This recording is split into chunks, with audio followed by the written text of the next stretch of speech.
சகோதர சகோதரிகள் அனைவருக்கும் அடியேனின் அன்பான வணக்கங்கள். இன்றைய தினம் நாராயணீயம் என்று போற்றப்படும் அழகான ஒரு கிரந்தத்தை பற்றி நாம் இன்று பார்ப்போம். நாராயணீயம் உருவான கதை மிகவும் அற்புதமான கதைங்க. அதை நாம் இன்று பார்ப்போம். நாராயணீயத்தை எழுதியவர் நாராயண பட்டாத்திரி அவர்கள் ஆவார். அவர் கேரளாவில் மேலப்புத்தூர் என்கின்ற ஒரு ஊரில் பிறந்து வளர்ந்தாருங்க. அவருடைய தந்தையார் பெயர் மாத்ருபிதா ஆகும். அவர் சிறு வயதில் இருக்கும் பொழுது தன்னுடைய தந்தையார்கிட்டேயே கொஞ்ச நாட்கள் கல்வியை கற்று தேர்கிறார். அதற்கு பிறகு ரிக் வேதத்தை மாதவாச்சாரி என்பவர் இடத்திலும் தர்க்க சாஸ்திரத்தை தாமோதராச்சாரி என்பவரிடத்திலும் கற்று தேர்கிறார். அதற்கு பிறகு வியாகரணம் என்று சொல்லக்கூடிய சமஸ்கிருத இலக்கணத்தை அச்சுத பிஷாரடி என்று சொல்லக்கூடியவரிடத்தில் கற்றுக்கொள்கிறார். அவர் அதை கற்றுக்கொள்ளும் பொழுது குருகுலத்தில் இருந்து பல நாட்கள் இருந்து குருகுலத்திலேயே தங்கி அந்த சமஸ்கிருத இலக்கணம் முழுவதையும் அவர் நன்றாக கற்றுக்கொள்கிறார். அப்படி அவர் கற்றுக்கொள்ளும் பொழுது அந்த குருவிற்கு வாத நோய் இருந்ததுங்க. அவர்களுக்கு வாத நோய் இருந்ததனால் அவரால் கை கால் அசைக்க முடியாது. கை கால் செயலிழந்து இருந்தது அவருடைய குருவுக்கு. அப்படி இருக்கையில் அவர்களுடைய மாணவர்கள் தான், இந்த சிஷ்யர்கள் எல்லாரும் தான் அவர்களை தினமும் அவரை நன்றாக குளிப்பாட்டி அவர்களை அவர்களுக்கு வேண்டிய பணிவிடைகளை எல்லாம் செய்து அவரை கவனித்து கொண்டார்கள். இப்படி சில காலம் சென்றதற்கு பிறகு அவருடைய கல்வியானது முடிவடைகிறது. அவர் நன்றாக கற்று தேர்ந்து விட்டார். அதற்கு பிறகு நாராயண பட்டாத்திரியிடம் அச்சுத பிஷாரடி குரு அவர்கள் சொல்கிறார் என்னன்னா, நீர் இந்த உன்னுடைய இந்த குருகுல வாசமானது முடிவடைகிறது. ஆகவே நீ இந்த இடத்திலிருந்து செல்லலாம். இப்பொழுது நீ திருமணம் புரிந்து கொண்டு உன்னுடைய வாழ்க்கையை ஆரம்பிக்கலாம் என்று கூறுகிறார்.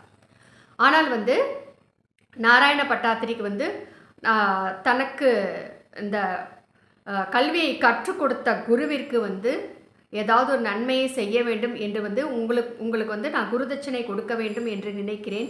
நீங்கள் குருதட்சணை கேளுங்கள் என்று கேட்கிறார். அதற்கு குரு என்ன சொல்கிறார் என்றால், எனக்கு குருதட்சணை என்று ஒன்றுமே வேண்டாம்.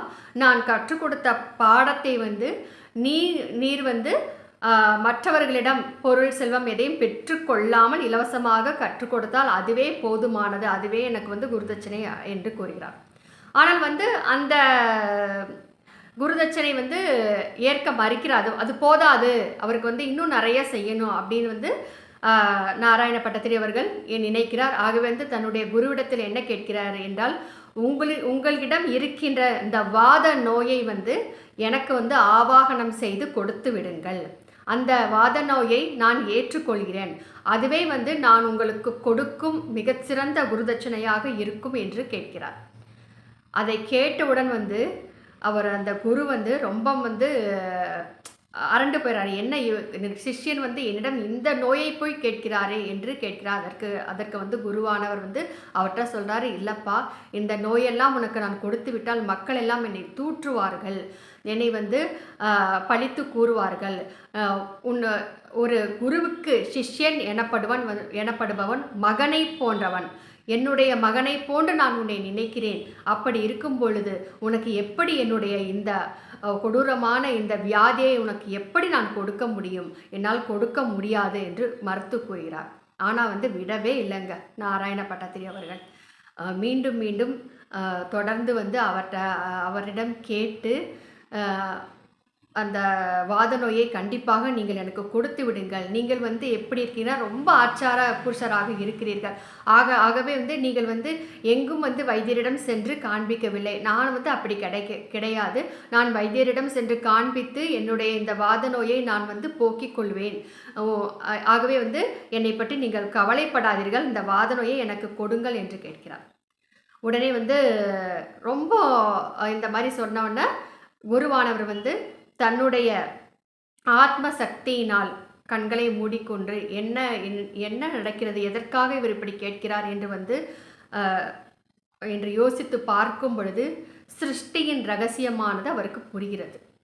அவருடைய கண்களில் அழகாக கிருஷ்ணர் மயில் இறகுடன் நல்ல பட்டு பீதாம்பரத்துடன் புன்னகைத்து காட்சி பிடிக்கிறார். அதை பார்த்தவுடன் சரி, கிருஷ்ணருடைய லீலை ஏதோ ஒன்று அரங்கேறப் போகிறது, அதற்காகத்தான் இந்த ஒரு நாடகமானது நடைபெறுகிறது என்று அவர் நினைத்து கொண்டார். அதனால் அது தெரிந்தவுடனே உடனே தன்னுடைய நோயை ஆவாகனம் செய்து தன்னுடைய சிஷ்யனான நாராயண பட்டாத்திரிக்கு வழங்கி விடுகிறார். அந்த நோய் அவருக்கு ஏற்பட்டவுடன் அவருக்கு உடனே குரு குணமாகி விடுகிறார். சிஷ்யரான நாராயண பட்டாத்திரிக்கு அந்த நோய் வந்துருதுங்க. அதற்கு பிறகு அங்கே சிஷ்யர்கள் எல்லாரும் அவர்களை பல்லக்கில் அமர செய்து, ஏன்னா நோய் வந்துருச்சு, இனி நடக்க முடியாது இல்லையா, அதனால் பல்லக்கில் அவரை தூக்கி கொண்டு போய் அவருடைய வீட்டில் சென்று விட்டு விடுகிறார்கள். அவருடைய தாய் தந்தையார் கல்வி கற்க அனுப்பி வைத்த தன்னுடைய மகன் இப்படி வாத நோயை கொண்டு இருக்கிறானே என்று மிகவும் கவலைப்படுகிறார்கள், வேதனைப்படுகிறார்கள். உடனே அவர்கள் தன்னுடைய மகனுடைய ஆசைக்கு இணங்க பல வைத்தியர்களிடம் சென்று காண்பிக்கிறார்கள். ஆனால் எந்த பலனுமே இல்லைங்க. அப்போது நாராயண பட்டாயத்திரி என்ன நினைக்கிறாருன்னா, நான் குருவினிடம் மிகவும் அகம்பாவமாக ஒரு வாரத்தில் இந்த நோயை போக்கிக் கொண்டு விடேன் என்று கூறிவிட்டேனே, அது தவறா என்றெல்லாம் நினைக்கிறார். என்ன செய்வதென்றே புரியவில்லை. அதற்கு பிறகு அவங்க வீட்டில் ஒரு கோபாலகுட்டன் என்று ஒரு பணியாளன் வேலை செய்து கொண்டிருக்கிறார். அந்த பணியாளனை அழைத்து, அவரால் நடக்க முடியாது இல்லையா, பக்கத்தில் ஒரு ஜோசியர் இருக்காருங்க. அந்த ஜோசியர்கிட்ட போய் சென்று அந்த ஜோசியருடைய பேர் என்னென்னா எழுத்தச்சன் என்பது. அந்த ஜோசியரிடம் சென்று என்னுடைய இந்த நோயை குறித்து நீ விசாரித்து வா, இதற்கு நான் என்ன பரிகாரம் செய்ய வேண்டும் என்று கேட்டு வா என்று சொல்லி அனுப்புகிறார். அதற்கு பிறகு அந்த குட்டா என்று தான் அழைப்பார்கள் அவரை. அந்த பணியாளன் சென்று அந்த ஜோசியரிடம் சென்று கேட்கிறார். அவர் அவருடைய ஜாதகத்தை பார்த்த உடனே அரண்டு போகிறார். அதற்கு பிறகு அவங்கெல்லாம் அந்த கேரளா நம்பூதிரிகள் எல்லாம் இந்த மங்கள பிரசன்னம் என்று சொல்வார்கள் இல்லையா, அந்த சோழியெல்லாம் ஊட்டி பார்ப்பாங்க. அந்த மாதிரி பார்க்குறாருங்க. அப்படி பார்க்கும் பொழுது அவருக்கு எல்லாமே விளங்கி விடுகிறது. குருவாயூரப்பன் அந்த லீலையானது நடைபெறப் போகிறது என்பதை அவர் புரிந்து கொள்கிறார். உடனே அதற்கான பரிகாரத்தையும் கூறுகிறார். நீங்கள் இந்த நாராயண பட்டாத்திரியை குருவாயூருக்கு கோயிலுக்கு அழைத்து செல்லுங்கள். அங்கே ஒரு குளம் இருக்கிறது. அது நாராயண சரஸ் என்கின்ற குளம். அந்த குளத்தில் பகவான் கிருஷ்ணரே அவதாரம் எடுத்திருந்த பொழுது அந்த குளத்தில் நீராடி இருக்கிறார். அந்த குளத்தில் சென்று அவரை நீராடச் செய்து அதற்கு பிறகு அங்கே சன்னதியில் அழைத்து செல்லுங்கள். அதற்கு அங்கே சென்று மத்ஸ்யம் நாக்கில் தொட்டு பாட வேண்டும் என்று கூறிவிடுகிறாருங்க. உடனே குட்டன் ஓடி வருகிறார். சொல்கிறார் நாராயண பட்டாத்திரர், இந்த மாதிரியெல்லாம் மத்ஸ்யம் தொட்டு குருவாயூருக்கு சென்று நாராயண சரஸில் நீராடி மத்ஸ்யம் தொட்டு பாட சொல்கிறார். அதைவிட நீங்கள் இந்த வாத நோயுடனே இருந்து விடலாம். ஏனென்றால் மத்ஸ்யம் என்றால் மீனை நாக்கில் வைத்து எப்படி பாட முடியும்? ஒரு கோயிலுக்குள்ளே போய் எப்படி அந்த மாதிரி பாட முடியும்? ஏனென்றால் அந்த குருவாயூர் கோயிலுக்குள்ள ஒரு சிறு குழந்தை அசிங்கம் பண்ணிட்டாலே அதை 3 மணி நேரம் அந்த ஆலயத்தை மூடி புண்ணியாக வாசனம் செய்து அந்த சுத்தம் செய்து பிறகுதான் அந்த ஆலயத்தை திறப்பார்கள். அப்படி ஒரு கட்டுப்பாடன் இருக்கக்கூடிய கோயில் அந்த குருவாயூர் கோயிலுங்க. அப்படி இருக்கும் பொழுது எப்படி நாக்கில் மீனை வைத்துக்கொண்டு பாட முடியும் என்று கேட்கிறார். இதை கேட்டவுடன் என்ன என்று விளங்கிவிட்டது நாராயண பட்டாத்திரிக்கு. உடனே இல்லை, என்னை உடனே குருவாயூர் கோயிலுக்கு அழைத்து சொல்லுங்கள் என்று கூறுகிறார். மத்ஸ்யம் தொட்டு பாடு என்றால் நாக்கில் மீனை வைத்து பாடுவது என்று பொருள் கிடையாது. அது மச்சாவதாரத்திலிருந்து தொடங்கி அவருடைய புகழை பாட வேண்டும் என்றுதான் கூறியிருக்கிறார். அதற்கு அர்த்தம் இதுதான் என்று கூறி அவர் சொல்கிறாரு. உடனே அந்த பணியால் இன்னும் பலர் சேர்ந்து அவரை பல்லக்கில் அமர வைத்து கொண்டு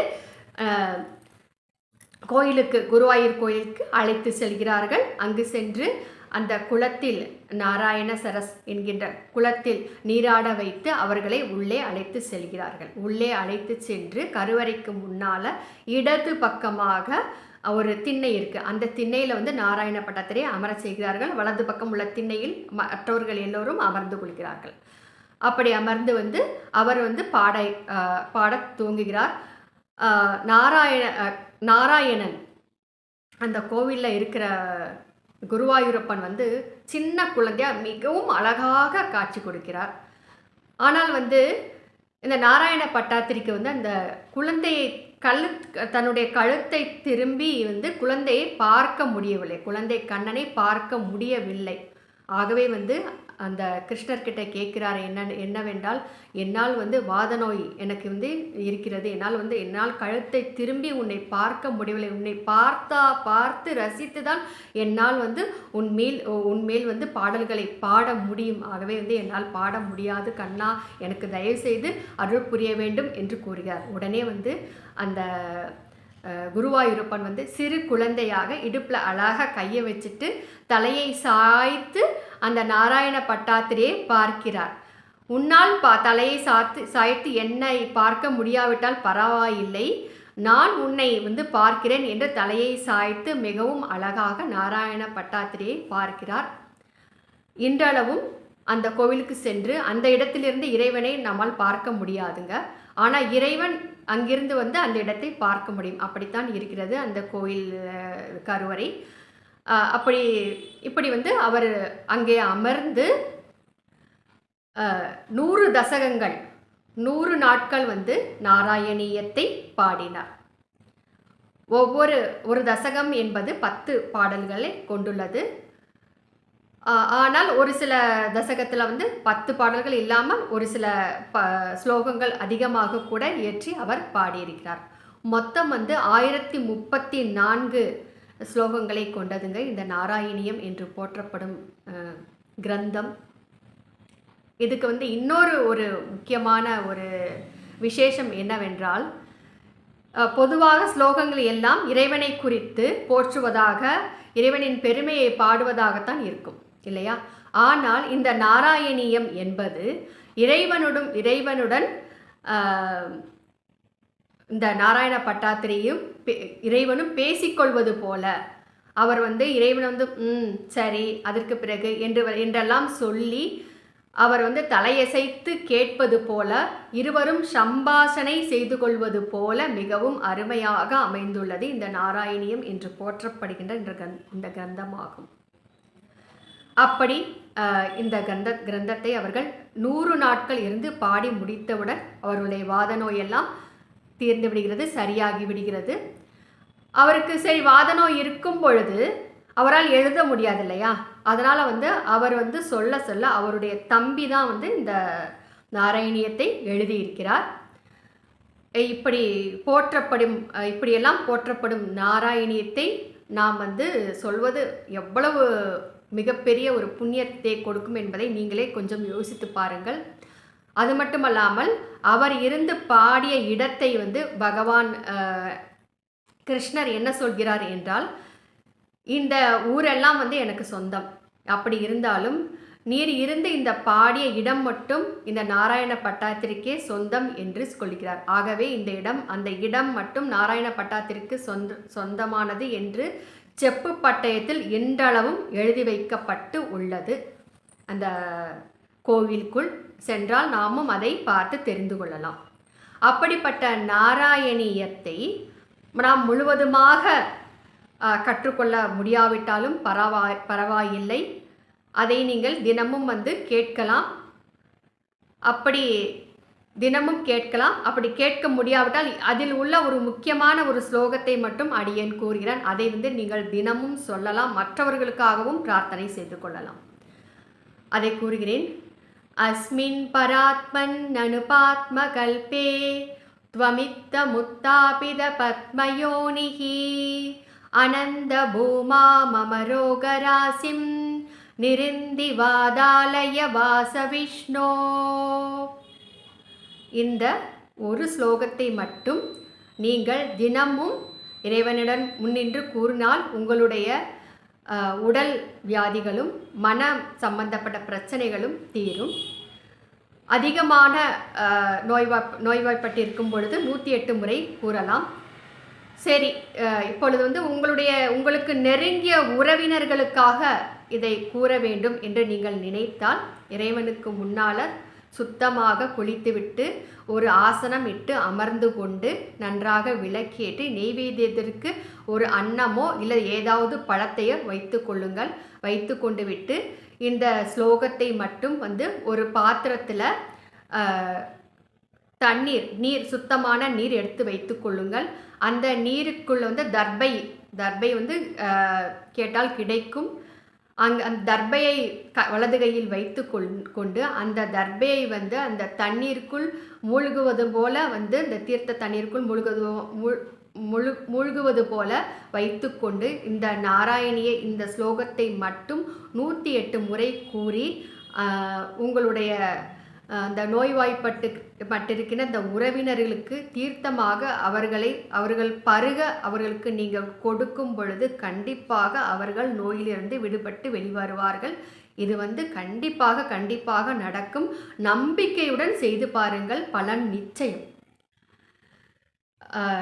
இப்படிப்பட்ட இன்று வந்து மிகவும் அற்புதமான நாராயணியத்தை பற்றி நான் உங்களிடம் பகிர்ந்து கொள்வதில் அடியேனுக்கு வந்து மிக்க மகிழ்ச்சி. நீங்களும் அவனுடன் கேட்டிருப்பீர்கள் என்று நினைக்கிறேன். தொடர்ந்து இந்த பதிவை பார்த்து வாருங்கள். நாராயணிய இந்த ஸ்லோகத்தை சொல்லி பலனடையுங்கள் என்று அனைவரையும் கேட்டுக்கொள்கிறேன். நன்றி. இவள் மதுரை கல்லூரி அருகே ஜீவசமாதி அடைந்துள்ள சிவானந்த சரஸ்வதி சுவாமிகளின் பேத்தி ரஜுலா விஜயராகவன்.